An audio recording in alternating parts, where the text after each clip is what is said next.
உனக்காக மரித்தேனே, எனக்காக நீ என்ன செய்தாய், எனக்காக நீ என்ன செய்தாய். உனக்காக மரித்தேனே, எனக்காக நீ என்ன செய்தாய், எனக்காக நீ என்ன செய்தாய். சிலுவை பாதை. இயேசுவின் பாதை அது பாடுகளின் பாதை. கிறிஸ்தவர்களாகிய நாம் கிறிஸ்துவின் பிறப்பை கொண்டாட வேண்டும். அவரது சிலுவை பாடுகளை தியானிக்க வேண்டும். அவரது உயிர்ப்பை அறிக்கையிட வேண்டும். அவரது பாடுகளை பக்தியோடு தியானிக்க அன்போடு உங்களை அழைக்கின்றேன். கள்வர்களுக்கும் கயவர்களுக்கும் அரசியல் குற்றவாளிகளுக்கும் கொடுக்கப்பட வேண்டிய சிலுவை மரணம் ஆண்டவர் இயேசுவுக்கு கொடுக்கப்பட்டது. ஆனால் இயேசு நம் மீட்புக்காக பாடுகளின் பயணத்தை மனமுவந்து ஏற்றுக்கொண்டார். சிலுவை மரமே, இயேசுவின் உயிர் மூச்சை உறிஞ்சி குடித்த உன்னை நட்டவர்கள் யார்? கள்வர்களின் கழுமரமாய் காட்சியளித்த நீ சிலுவை மரமாய் சிறப்பு பெற்றது எப்படி? பாரங்களை எல்லாம் சுமந்த பரமனை சுமந்தாயே, அது சுகமாய் இருந்ததா இல்லை சுமையாய் இருந்ததா? சுவைத்து பார்க்க இதோ நாங்களும் வருகிறோம். என் அன்பு சகோதரமே, இயேசு நம்மிடம் கேட்கிறார். இந்த சிலுவை பயணம் திடீரென வந்த திருப்பம் அல்ல, என் வாழ்வு பயணத்தின் தொடர்ச்சியே.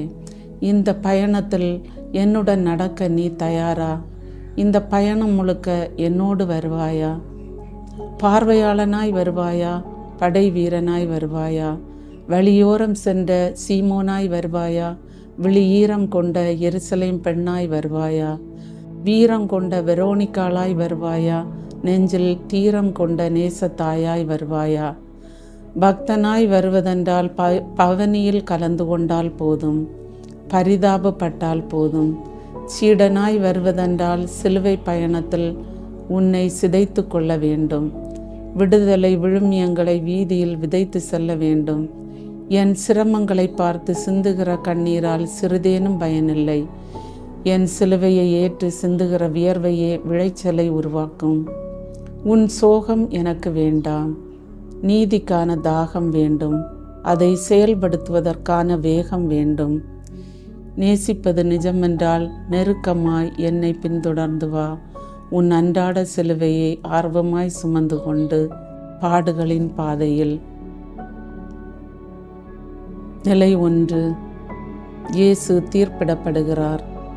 நெடுநாளைய வழக்கு முடிவுக்கு வருகிறது. வினோத வழக்கு நடந்து ஒரு விபரீத தீர்ப்பு வழங்கப்படுகிறது. வரலாற்றில் முதல் அநியாய தீர்ப்பு. சீடனின் உதவியோடு குருவை பிடிக்கிறார்கள். நல்லதே செய்த குருவை காட்டி கொடுக்க தேவைப்படுகிறது சீடனின் முத்தம். என்னே ஒரு வினோதம்! ஆயனை கொல்ல ஆடுகளிடம் சம்மதம் கேட்கிறார்கள். விடை சொல்ல வேண்டியவர் வினாவாகி, குற்றம் சுமத்த வேண்டியவர் குற்றங்களை சுமந்து, இதோ இயேசு குற்றவாளி கூண்டில் வடிவமைக்கப்பட்ட குற்றங்களை சுமந்து குற்றவாளியாக நின்ற இயேசுவின் மனம் என்ன நினைத்திருக்கும்? இதோ பிலாத்துவின் தீர்ப்பால் நான் மனம் கலங்கவில்லை. என் மன ஆதங்கமெல்லாம் என் பணி வாழ்வில் குற்றம் செய்த எண்ணற்ற மனிதர்களை சந்தித்தும் அவர்களுக்கு மன்னிப்பு என்ற தீர்ப்பை தவிர தீர்ப்பேதும் தரவில்லையே. உங்களுக்கு ஞாபகம் இருக்கிறதா? அன்று விபச்சாரத்தில் கையும் களவுமாக பிடிப்பட்ட ஒரு பெண்ணை என்னிடம் அழைத்து வந்த பரிசேயரிடமும் மறைநூல் அறிஞர்களிடமும் அந்த பெண்ணின் வாழ்விற்காக வாதாடிய நான் அந்த பெண்ணை தீர்ப்பிடவில்லையே. உங்களுக்கு சொல்கிறேன், தீர்ப்பிடுங்கள். மீண்டும் சொல்கிறேன், தீர்ப்பிடுங்கள். அநீதி தோற்க தீர்ப்பிடுங்கள். பொய்மை பொசுங்க தீர்ப்பிடுங்கள். மற்றவர்கள் செய்வது தவறென தெரிந்தால் அதை முறையான விதத்தில் எடுத்து கூறுங்கள். மாறாக பிறர் மீது அநியாய குற்றப்பழி சுமத்துவது, இழிவாக பேசுவது, பிறரை வஞ்சிப்பது, தீர விசாரிக்காமல் பிறரை பற்றி புரணி பேசுவது போன்ற தீய செயல்களை அறவே விட்டொழியுங்கள். அதே சமயம் பிறர் உங்கள் மீது வீண்பழி சுமத்தும் போது கவலைப்பட வேண்டாம். உங்களோடு இருந்து உங்களுக்காக வாதாட உற்ற நண்பன் இயேசு நான் உங்களோடு இருக்கிறேன். சிந்தனை: முடங்கி கிடக்காதே, சிலந்தி உன்னை சிறைபிடிக்கும். அநீதியை எதிர்கொள்ள எழுந்து நட, எரிமலையும் வழிவிடும். ஜெபம். குறை கூறலும் குற்றம் சாட்டலும் கோழைகளின் கேடயம். பொய்மைக்கு எதிராய் போராடவும் மக்களுக்கான தீர்வுகளில் தெளிவாய் களமிறங்கி கருத்தாய் செயல்படவும் வரம் தாரும் இறைவா, வரம் தாரும். நிலை 2. இயேசு சிலுவை சுமக்கிறார்.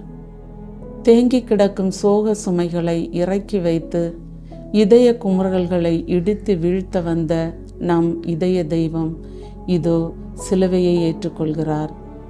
மனிதத்தை கொடுக்க மண்ணகம் வந்த இறை மைந்தனுக்கு நாம் கொடுத்த பரிசு சிலுவை மரம், பாரமான சிலுவை மரம். சிலுவை மரத்தை இயேசு பெற்றுக்கொண்ட போது அவருடைய மனம் என்ன நினைத்திருக்கும்?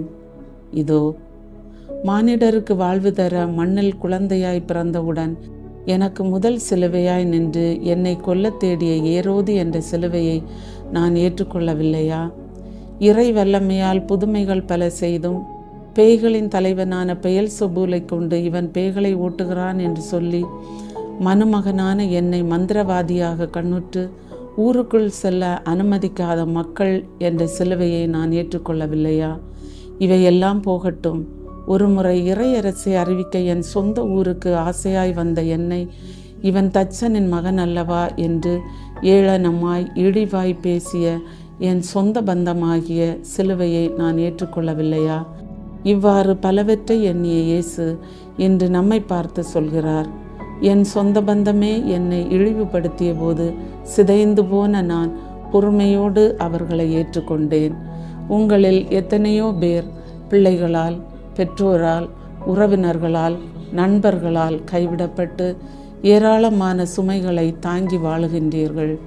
பிறருக்காக நீங்கள் சிறு சிறு துன்பங்களை ஏற்று சுமக்கும்போது எனக்கு பெருமையாக இருக்கும். காரணம், நீங்கள் என்னை பிரதிபலிக்கிறீர்கள். எப்பொழுதும் கவலைப்படாதீர்கள். நீங்கள் எந்த சுமையையும் தனியாக சுமக்கவில்லை. நானும் உங்களோடு சேர்ந்து சுமக்கிறேன் என்பதை மறவாதீர்கள். சிந்தனை. எதையும் சிந்தித்து செய்தால் நமக்கு கிடைப்பது வெற்றி. எதையும் செய்துவிட்டு சிந்தித்தால் நமக்கு கிடைப்பது அனுபவம். ஜெபம். இயேசுவே, அவசியமற்ற அடிமை சுமைகளை அகற்றிட அருள்தா. விடுதலைக்கான வீர சுமையை விரும்பி ஏற்க வரம் தா.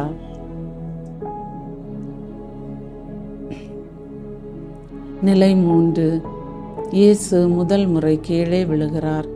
விடியலை விதைக்க தன்னை விதையாய் விலாசப்படுத்தியவர் இதோ முதல் முறை கீழே விழுகிறார்.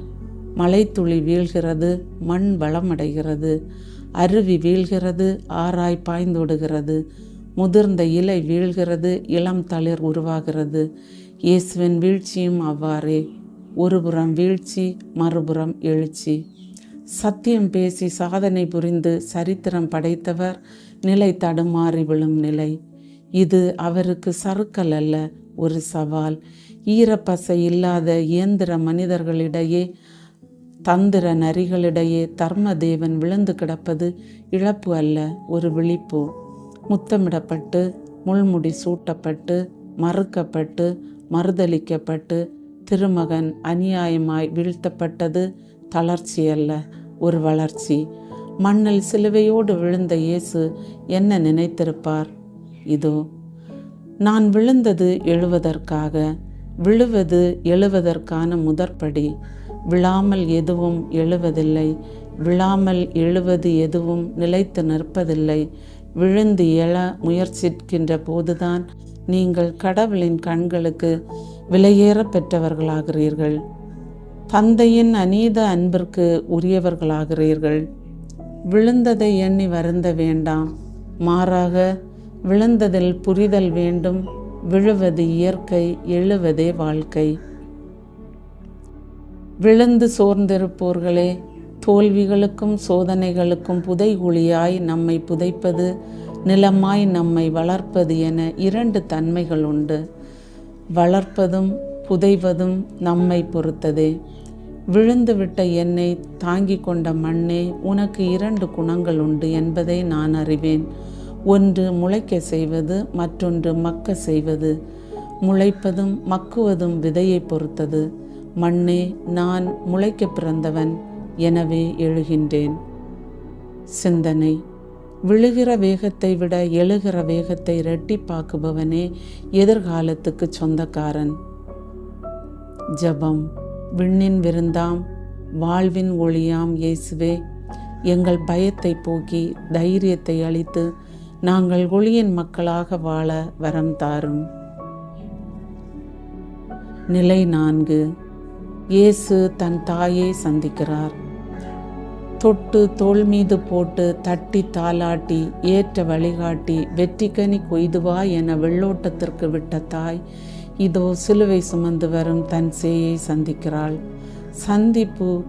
சில சந்திப்புகள் சந்தோஷத்தை தரும், சில சந்திப்புகள் சந்தேகத்தை தரும், சில சந்திப்புகள் சங்கடத்தை உருவாக்கும், சில சந்திப்புகள் எச்சரிக்கை விடுக்கும், சில சந்திப்புகள் அறிவை வளர்க்கும், சில சந்திப்புகள் சினத்தை உருவாக்கும்.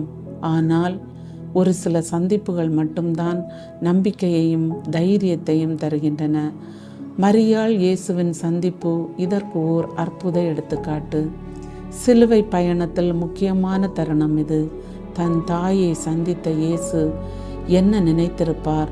இதோ இயேசுவின் விழிமொழிகளுக்கு மழையும் புயலும் யுத்தம் நடத்தினாலும் மௌனத்தினால் தாலாட்டும் மரக்கலமாம் அன்னை விழியில் நீரோடு சொன்ன பதில்: துவண்டு விடாதே மகனே, துணிவோடிரு. உன் லட்சியத்தை அடைய இன்னும் பல தளங்களை, பல தடைகளை நீ கடந்து செல்ல வேண்டியுள்ளது. இறுதி வரை உன்னோடு வருவேன். லட்சிய வீரனாக உன்னை என் மடியிலே தாங்கிக் கொள்வேன் என்ற அன்னையின் வார்த்தைகளால் ஊட்டம் பெற்ற இயேசு தன் பயணத்தை தொடரும் முன் நம்மை பார்த்து சொல்கிறார்: தாய்மார்களே, அன்பு பெற்றோரே, என் தாயைப் போல உங்கள் பிள்ளைகளை புரிந்து கொள்ளுங்கள். உங்கள் குழந்தைகள் எடுக்கும் நல்ல முயற்சிகளை மனதார பாராட்டுங்கள். அவர்களுடைய கஷ்டங்களில் தோழனாய் அருகிருந்து தோள் கொடுங்கள். உங்கள் குழந்தைகளை எரிச்சல் மூட்டாதீர்கள். அவர்களுக்கு தேவையான சுதந்திரம் கொடுங்கள். அவர்களின் கனவு நல்லனவாய் இருந்தால் அவற்றை நனவாக்க உதவிடுங்கள்.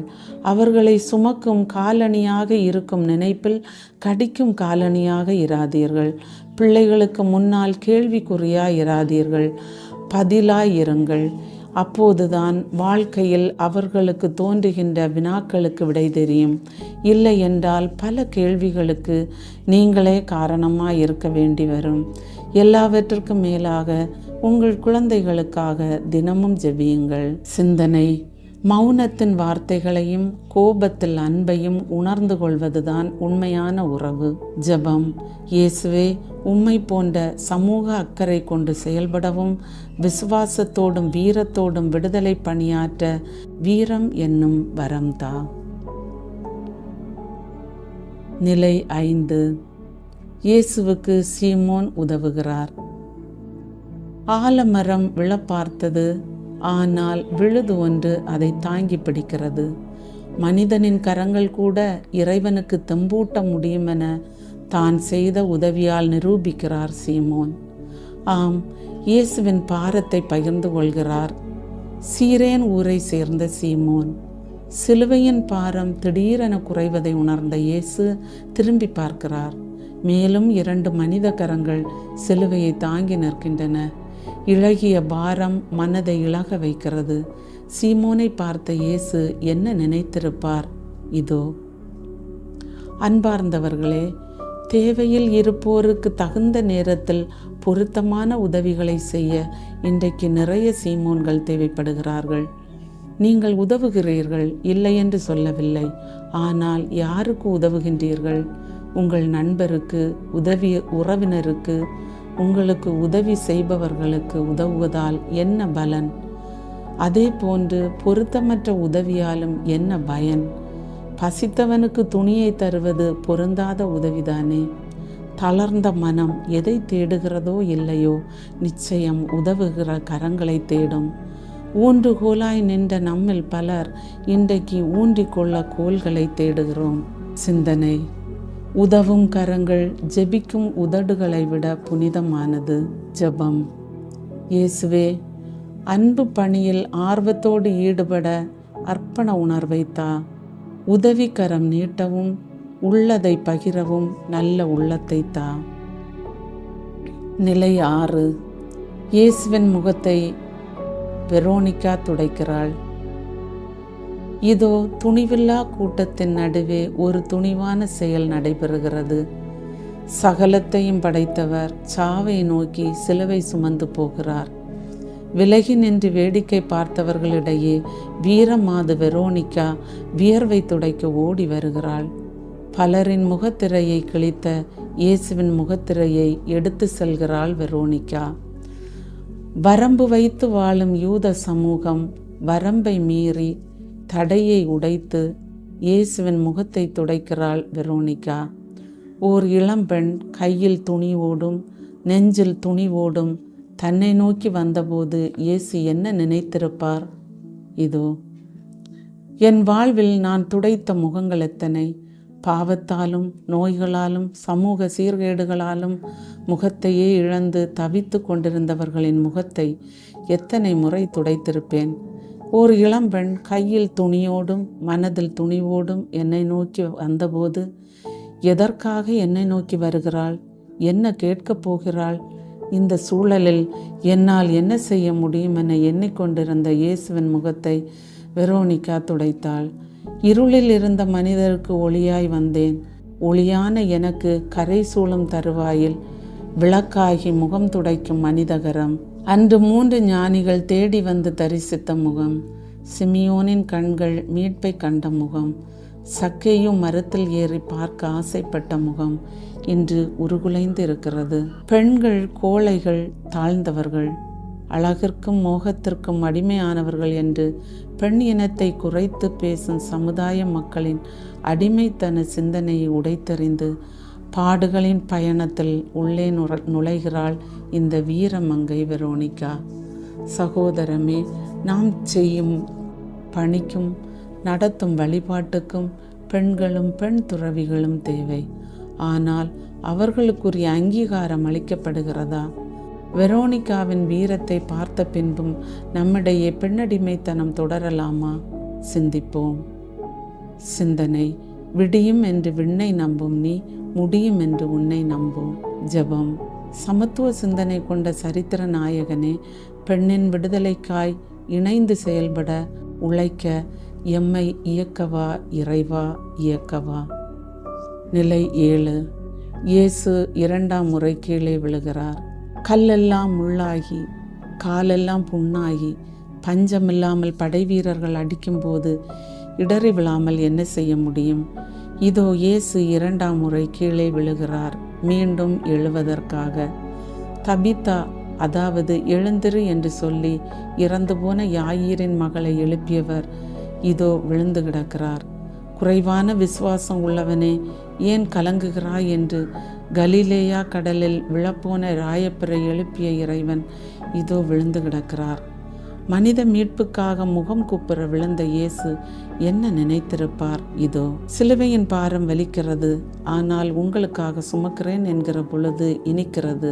உண்மைக்காக, நீதிக்காக, நேர்மைக்காக, பிறர் நல் வாழ்விற்காக, எல்லாவற்றுக்கும் மேலாக இறை விருப்பத்திற்காக விழுவதால் இம்முறை ஆசையாய் எழுகிறேன். ஆனால் நீங்களோ ஆசையில் விழுகிறீர்கள். இந்த உலகமும் அது காட்டும் ஆசைகளும் உங்களை வென்று விடாதபடி, பாவம் உங்களை தின்று விடாதபடி கவனமாயிருங்கள். ஆசைப்படுவது ஒரு விதத்தில் நல்லதுதான், ஆனால் அதுவே தன்னலமாகப்படும்போது பாவமாகிறது. ஆசைப்படுங்கள், திருமுழுக்கு யோவான் போல பிறர் வளர ஆசைப்படுங்கள். என் அன்னையைப் போல இறை விருப்பத்திற்கு ஆகட்டும் என்று சொல்ல ஆசைப்படுங்கள். அந்த 3 ஞானிகள் போல என்னை தேடி வந்தடைய ஆசைப்படுங்கள். சிமியோன் போல மீட்பை என்னில் கண்டுகொள்ள ஆசைப்படுங்கள்.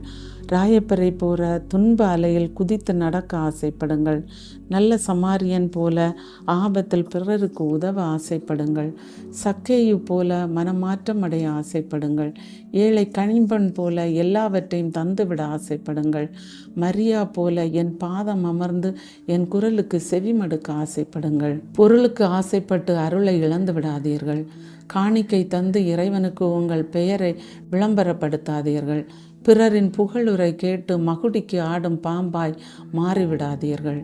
அன்பார்ந்தோரே, உங்களை ஆள வேண்டியவர் ஆவியானவரே தவிர ஆசைகள் அல்ல. சிந்தனை: போரிடாத எந்த வாளும் தன் உரையிலேயே மாண்டு போகும். ஜெபம்: ஆசையை வென்ற அன்பரே இயேசுவே, விண்ணகத்தில் செல்வம் சேர்க்க எங்களுக்கு வலிமை தாரும். எம் பேராசையை அகற்றிவிடும். எம் பேராற்றலை உணரச் செய்யும். நிலை 8. எருசலேம் பெண்களின் ஆறுதல். ஆலமரம் விழுந்துவிடக்கூடாதென இதோ நாணல் பிரார்த்தனை செய்கிறது. ஆம், இயேசுவின் நிலை கண்டு ஓலமிட்டு ஒப்பாரி வைக்கிறது யூத பெண்குலம். இயேசு ஆறுதல் வார்த்தைகளால் தனக்கு ஆறுதல் அளிக்க வந்தவர்களை தேற்றுகிறார். ஆறுதல் அளிக்க வந்தவர்கள் ஆறுதல் அடைகின்றனர். தாகம் தீர்க்க வந்த மழை துளி பற்றாத ஜீவநதியை பார்த்து நிற்பதைப் போல ஆறுதல் மொழிகளை அள்ளித்தளிக்க வந்தவர்கள் ஆறுதல் மலையில் நனைந்து நிற்கிறார்கள். பாடுகளின் பாதையில் இயேசுவுக்கு ஆறுதலாய் இருந்தவர்களில் மாதர்தான் அதிகமோ? சற்று சிந்திப்போம். ஆறுதல் சொல்ல வந்தவர்களை பார்த்து இயேசு சொல்கிறார், எனக்காக அழ வேண்டாம். குற்றத்தை குற்ற உணர்வின்றி செய்து கொண்டிருக்கும் உங்களுக்காக அழுங்கள். தவறான வழியில் தங்களுடைய விலாசத்தை தொலைத்து கொண்டிருக்கும் உங்கள் பிள்ளைகளுக்காக அழுங்கள். இதுதான் சரியென தெரிந்திருந்தும் தவறான வழியில் சரியானதை தேடிக்கொண்டிருக்கும் இளைஞர் இளம் பெண்களுக்காக அழுங்கள். எனக்காக இரக்கப்படுவதை விட்டுவிட்டு இறுக்கமான உங்கள் மனதை இலக்கிக் கொள்ளுங்கள். என்னை அறைந்தவன் மீது ஆத்திரப்படுவதை விட அறைய நினைக்கும் போது அடங்கி போங்கள். பெண்கள் ஆண்கள் என தரம் பிரிக்காதீர்கள். பெண்கள் வலிமையற்றவர்கள் என ஏளனம் பேச வேண்டாம். பாச தாய்மார்களெல்லாம் பிரசவிக்கும் எந்திரமல்ல, உருவாக்கும் உயிர் பெட்டகம் என்பதை உணர்ந்து கொள்வோம். கருவிலே பெண் சிசுவை கொலை செய்யும் மூடத்தனத்திற்கு முற்றுப்புள்ளி வைப்போம். இறைவன் படைப்பில் ஆணும் பெண்ணும் சமம் என்பதையே ஏற்றுக்கொள்வோம். சிந்தனை: ஊக்குவிக்க ஒருவன் இருந்தால் ஊக்கு விற்பவனும் தேக்கு விற்பான். ஜெபம்: நன்றி கடன் தீர்த்த நல்லவரே இயேசுவே, நன்றி உணர்வை எங்கள் நெஞ்சில் வளர்த்தருளும். முதியோரை, முடியாதவரை, ஏழையை, எளியோரை, ஓரம் கட்டப்பட்டவரை முழு மனதோடு நேசிக்கும் நல் மனதை எங்களுக்கு தாரும். நிலை 9. தாகம், தளர்ச்சி, தோல்வி, துயரம், வெறுமை, வேதனை, வெறுப்பு, வீராப்பு இவர்களின் மத்தியில் வாடி கிடப்போரை தேடி எடுத்து தேற்ற வந்த தேவன் இதோ 3ஆம் முறை கீழே விழுகிறார். இறை விருப்பத்திற்காக நாம் அனுபவிக்கும் துன்பத்திலும் ஒரு சுகம் புரியும். அங்கே இறைவனின் கரம் தெரியும் என்பதை 3ஆம் முறை விழுந்து உணர்த்துகிறாரோ இயேசு? சற்று தியானிப்போம். இயேசு முதல் முறை விழுந்து எழுந்தார், மனித இனம் எழுந்தது. 2ஆம் முறை விழுந்து எழுந்தார், மனித இனம் பாவத்தை விட்டொழித்தது. இயேசு 3ஆம் முறை விழுந்து எழுந்தார், மனித இனம் அவரில் புத்துயிர் பெற்றது. வேடிக்கை பார்க்கிற விரியன் பாம்பு குட்டிகளே, மாண்டு போன மனித குலத்தை மீட்டு போக வந்த மீட்பர் இதோ விழுந்து கிடக்கிறார். இவ்வாறு இயேசுவின் வீழ்தலுக்கான காரணம் நாமோ என ஏங்கும் நம்மை பார்த்து இயேசு கூறுகிறார், என்னை போல இறை விருப்பத்திற்காக துன்பங்களையும் தோல்விகளையும் ஏற்று சுமக்க கற்றுக்கொள்ளுங்கள். யாருக்கு தான் துன்பம் இல்லை? யாருக்கு தான் தோல்வி இல்லை? தோல்வியில் விழுவது தோல்வி அல்ல, மாறாக அதிலே துவண்டு போய் இருந்து விடுவதுதான் தோல்வி. வாழ்க்கையில் நீங்கள் சந்திக்கும் சிறு சிறு துன்ப அனுபவங்களில் இறை விருப்பம் என்ன என்பதை கண்டறியுங்கள். துன்பங்கள், தோல்விகள், பிரச்சனைகளை கண்டு கலங்காதீர்கள். என்னை மீறி என் அன்பு பிள்ளைகளாகிய உங்களை எதுவும் செய்துவிட முடியாது. இறை விருப்பத்திற்காக துன்பங்களையும் தோல்விகளையும் ஏற்று வாழ பழகி கொள்ளுங்கள். இறை விருப்பத்திற்காக நீங்கள் அனுபவிக்கும் துன்பத்திலும் ஒரு சுகம் புரியும். அங்கே இறைவனின் கரம் தெரியும். சிந்தனை: பாறைகளின் இடுக்குகளில் முளைத்திருப்பது தாவரங்கள் அல்ல, தன்னம்பிக்கை.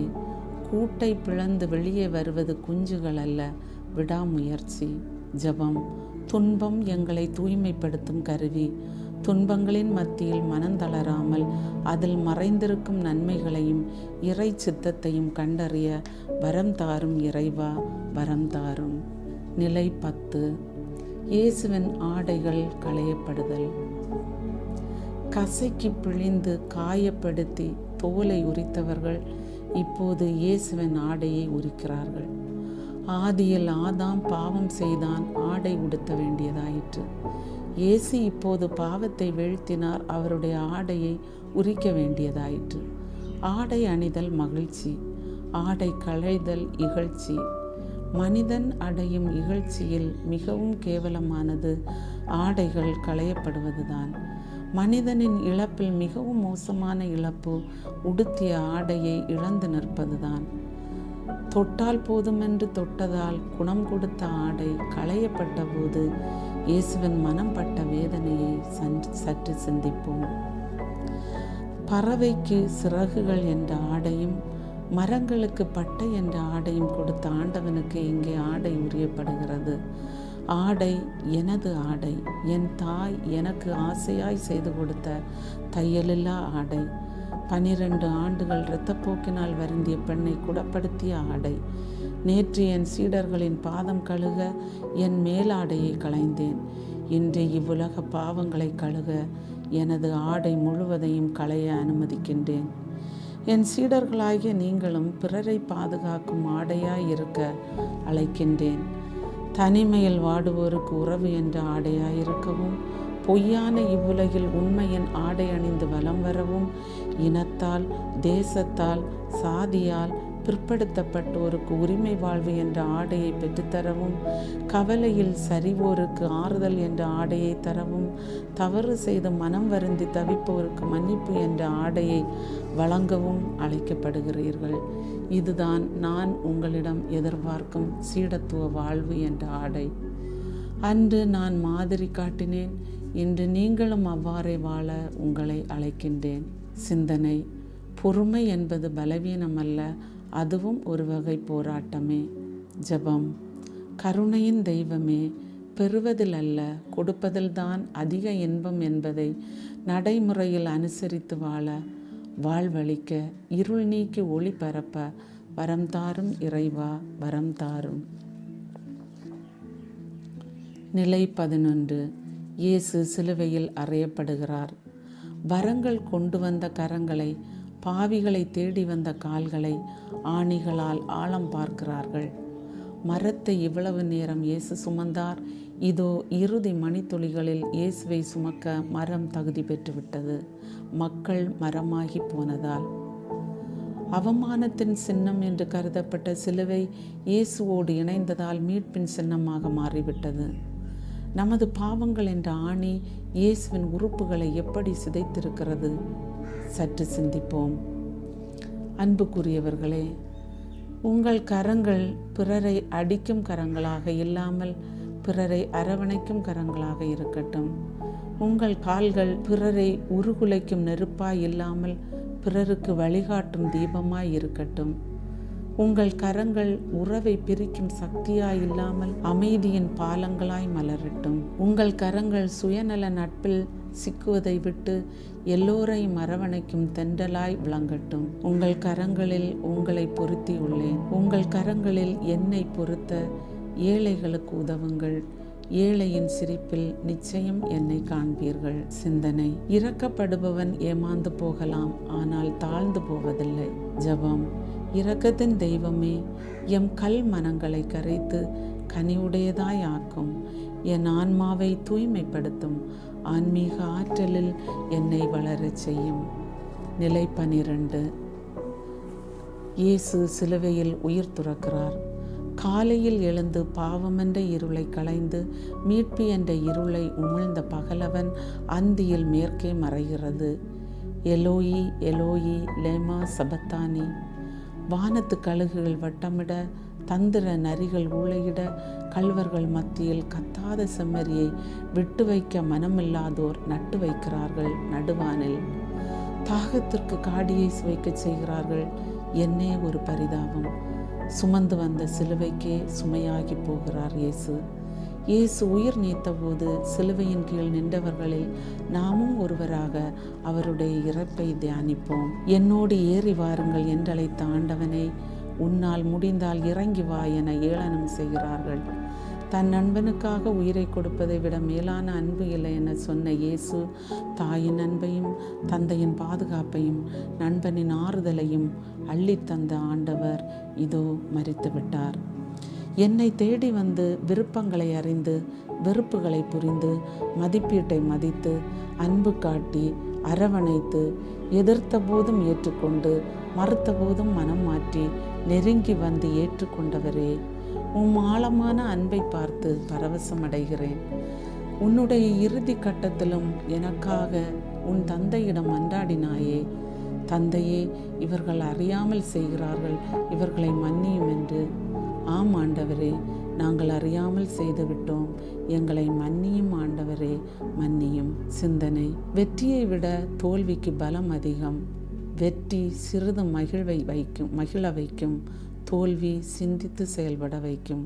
ஜெபம்: எங்களுக்கு தீமை செய்தவர்களை நாங்கள் பொறுப்பது போல எங்கள் பாவங்களை பொறுத்தருளும் என்று ஜெபிக்கும் நாங்கள் தீமையை நன்மையால் வெல்ல வரம் தாரும் இறைவா, வரம் தாரும்.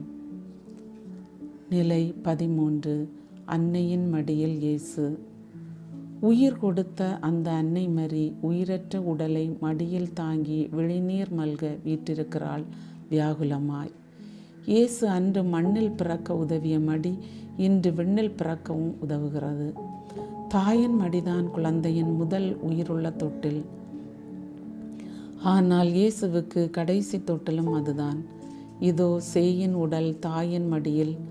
பாவிகளை தேடி வந்து பாவத்தை கழுவிய தேவனின் உடலை தனது மடியில் தாங்கிய அந்த தாயின் மனநிலையை சற்று சிந்திப்போம்.